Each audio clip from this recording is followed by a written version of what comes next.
if you're caught in a relationship bind, if you're caught at what seems to be a dead end between you and another person, I'm going to offer you a little trick. It's called I'm here and I see you. This is the square root of relationship. You can't get down any more fundamental and primal than I'm here. I'm here. The me that is really here. I am. I'm here.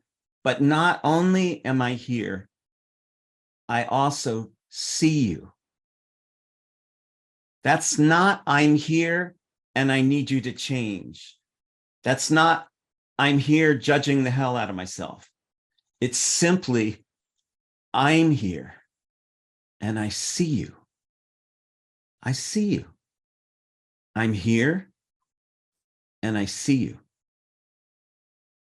Now, this may not sound like a magic key, but it is, because the energy of claiming your presence, I'm here, is a powerful moment that banishes external forces of self-negation, forces of self-judgment, self-flagellation. I'm here. That doesn't presume I have to be here in a certain way. I'm not saying I'm perfect.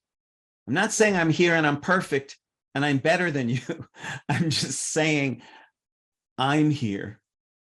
But that's not all of it. I'm here is really good for just you, but in a relationship bind, it's I'm here and I see you. There is a magic willingness, a magic key. When you can bring whatever relationship entanglements that you might be in down to that square root of I'm here and I see you, you have a place to come from.